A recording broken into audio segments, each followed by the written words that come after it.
ನೋಡಿ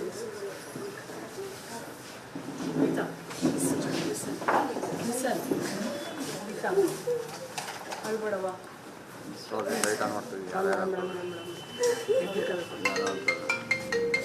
ಆಫ್ ಮಾಡಿಪ್ಪ ನನಗೆ ನನ್ನ ಗಂಡ ಬೇಕು ಮೇಡಮ್.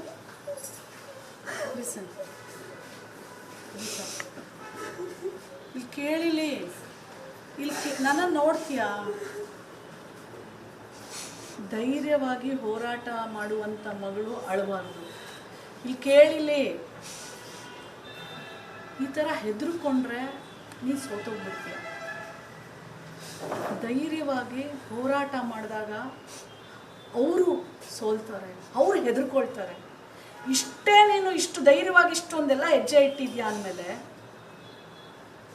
ಯಾಕೆ ಹೇಳ್ತೀಯ?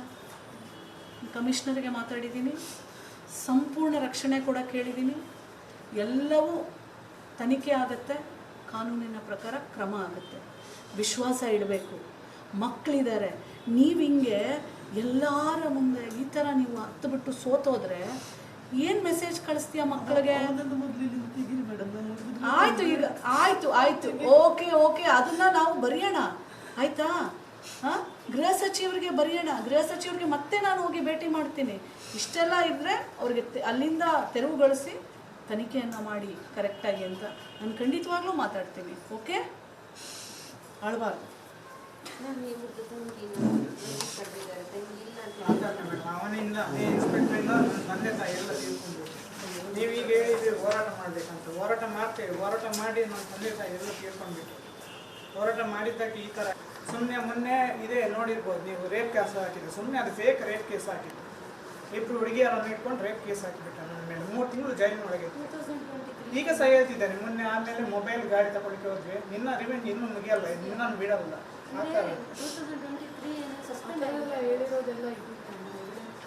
ಎವಿಡೆನ್ಸ್ ಅದೇ ಮೊನ್ನೆ ಸ್ಟೇಷನ್ನಲ್ಲಿ ಹೇಳಿದ್ದಲ್ಲ, ನೋಡಿ ಬಿದ್ದಿದ್ದು ಅದು. ಅವರು CC ಕೊಡೋದೇ ಇಲ್ಲ, ಏನು ಮಾಡಿ ಕೊಡಬೇಕು. ಈಗ ತನಿಖೆ ಆಗುತ್ತಲ್ಲ, ಅದರಲ್ಲಿ ಎಲ್ಲವನ್ನೂ ಕೊಡಬೇಕು. ನೋಡಿ ನಾನು ಹೋದ ವರ್ಷ ಅದೇ ಕಟೀಲ್ ದೇವಸ್ಥಾನದಿಂದ ಎಳನೀರು ಒಂದು ವಿಡಿಯೋ ಬಂದಿತ್ತು. ಅದರಲ್ಲಿ ಅವನ ಕೆಲಸನೇ ಹೋಗಿತ್ತು, ಸಸ್ಪೆಂಡ್ ಆಗಬೇಕಂತ. ಆಮೇಲೆ ನನ್ನ ತಾಯಿಗೆ ಎಲ್ಲ ಕಿರುಕುಳ ಮಾಡಿದ್ದಾನೆ ಫೋನ್ ಮಾಡಿ, ನಿಮ್ಮ ಮಗನನ್ನು ನಾನು ತೆಗಿತೇನೆ ಆ ಥರ ಈ ಥರ ಅಂತ. ಲಾಸ್ಟ್ಗೆ ನನ್ನ ತಾಯಿ ತಲೆನೋವಲ್ಲಿ ತೀರಿ ಹೋದ್ರು, ತಂದೆ ತಾಯಿ ಒಟ್ಟಿಗೆ.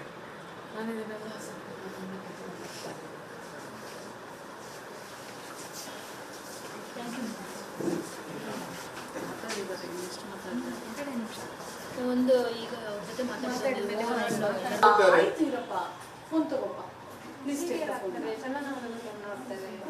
ಫೋನ್ ಟ್ರ್ಯಾಪ್ ಮಾಡ್ತಾರೆ, ಲೊಕೇಶನ್ ಟ್ರ್ಯಾಪ್ ಮಾಡ್ತಾರೆ. ಒಂದು ನಿಮಿಷ ಅವಿತಾ ಅಲ್ಲಿ ತಗೊಂಡು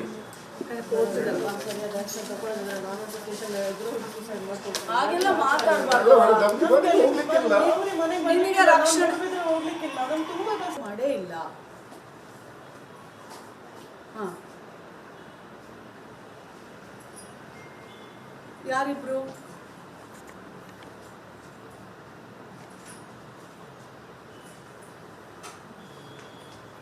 ಈಗ ಒಂದು ಕೆಲಸ ಮಾಡಿ. ಯಾಕೆ ಅಂತಂದರೆ ಮೊದಲಿಗೆ ನಿಮ್ಮ ಮೇಲೆ ವಿಶ್ವಾಸ ಬರಬೇಕು, ನಿಮ್ಮ ಮೇಲೆ ಭರವಸೆ ಇರಬೇಕು, ನಿಮ್ಮ ಮೇಲೆ ನಂಬಿಕೆ ಇರಬೇಕು. ಇದು ಭಾಳ ದೊಡ್ಡದು. First and foremost. Second thing, ಅಲ್ಲಿ ನೀವು ಗೆಲ್ತೀರಾ ಆಯಿತಾ. ಎರಡನೇದು, ಆ ಸಂತ್ರಸ್ತೆಯರ ಕಾನ್ಫಿಡೆನ್ಸು ನೀವು ತಗೋಬೇಕು. ಏನಾಗುತ್ತೆ, ನೀವು ತಗೊಂಡಿರೋ ಎವಿಡೆನ್ಸಸ್ಸು ಇದೆಲ್ಲ ಕೋರ್ಟ್ನಲ್ಲಿ ಅಪರಾಧಿ ನಿರಪರಾಧಿ ಎಲ್ಲ ಅಲ್ಲಿ ಡಿಸೈಡ್ ಆಗುತ್ತೆ. ಅವರೆಲ್ಲರೂ ಏನು ಹೇಳ್ತಾ ಇದ್ದಾರೆ ಅಂದರೆ, ನಮಗೆ ಒಂದು ಸಲನೂ ಆಯೋಗದಿಂದ ಲೆಟರ್ ಬಂದಾಗಲೂ ಸಹ ನಮ್ಮನ್ನು ಕರೆದಿಲ್ಲ.